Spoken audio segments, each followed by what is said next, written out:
G'day, I'm Max Mandil and you're watching The Spot. Today we got Xavier Doe from UOW's Music Club on. G'day Xavier, how are you today? I'm very well, thanks. Thanks for having me on, man. Yeah, no worries, man. Give us a bit of background on your club and like your interest in music and all that. All right, so at the moment I am the president of the UOW Music Club, which is actually a brand new club we just started this year as a kind of way to get students around campus to kind of get more into their music, meet other people, do collabs, have the opportunity to perform, which is really cool. I'm a musician myself. At the moment I'm doing a lot of kind of solo acoustic stuff. I've got a couple of songs on Spotify if anyone wants to have a listen. Cheeky. Cheeky promo. Yeah. So that's kind of my background in music as like a singer-songwriter, kind of indie pop genre. And now with the music club, we're just trying to encourage other people to work together, help the music on campus. That's perfect. Yeah, that's great, honourable initiative, eh? Now let me ask you this, live music. There's been much has been said recently about the state of it in this country. What are your thoughts on that? I mean, there's a lot going on in the country. What do you want to know about? Well, for example, a bunch of festivals last year got canned, like Splendour in the Grass, like that was a huge one. What do you think is going on behind the scenes that's causing stuff like that to happen? Look, Splendour, man, I was devo about that because I went to Splendour in 2023 and just had like the best time. Spent a whole week camping. It was pretty hectic, but I love music festivals, man, because it's a chance to not only see the one artist you love, but to see kind of all the other artists before them and see how like the audience connects with each individual like band and artist. And man, it's kind of devastating that they're having to cancel all these music festivals. Yeah. I've heard a whole different range of things of why they're being cancelled, because like the government's increasing taxes for festivals, or because it's getting hard to like with environmental concerns with festivals. There's just so many costs associated with it that I feel like is kind of hurting them. That's right. Well, the government's actually recently promised $8.6 million towards live music. Do you think that's enough to sort of sort out this problem? I mean, it sounds like a pretty good starting point. Do you have any idea like what it was last year? Or? I think it was actually around the same last year. Okay. Yeah.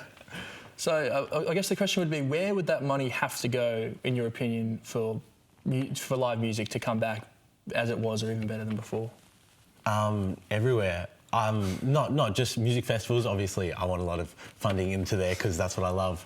But I mean, there's like musical theatre stuff around the country that's doing great things as well. And there's all the smaller kind of venues where one thing I'm kind of annoyed about these days is so many of the bars around town are hiring DJs as opposed, because they think that hiring a DJ is going to be cheaper and the audience and the crowd is going to kind of engage with it more because it's songs they know. Yeah, but it's kind of annoying because there are so many amazing live musicians who really could have that opportunity to perform. That's right. And instead, And that's what your club's almost working on in a way, right? It's for young musicians to get out there and play live. Tell me... Oh, exactly. I've got nothing against DJs. No. I do have friends who are DJs, Fair but enough. like something about live music and actually having a musician there playing guitar, playing piano and singing and... Yeah. What's the aspirations of the club? Where are you hoping to take it? So since we just started this year, we're kind of figuring out what's going on with it. At the moment, a couple of weeks ago, we ran kind of a barbecue open mic event. Oh yeah. On the university lawn, and that was really cool because I think we had like 50 students kind of show up, and then had 15 different people kind of get up on stage, play a couple songs. Yeah, all right. And that was cool to kind of see, because a lot of these students as well, they don't really get the chance to perform much at all.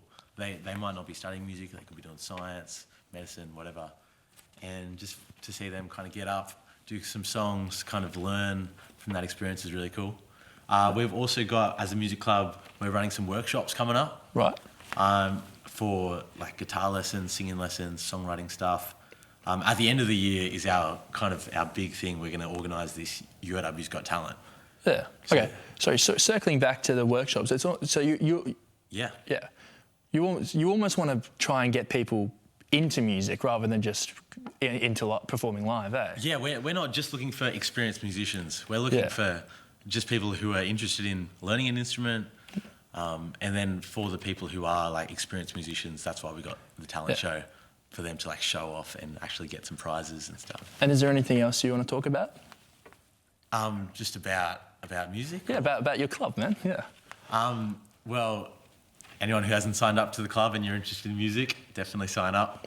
We're going to have a big year this year, and next year we want to expand it even more, put on more events, get some funding from kind of sponsors around the community and from the uni itself, and just give more opportunities for students to perform music and get the music scene going. Yeah.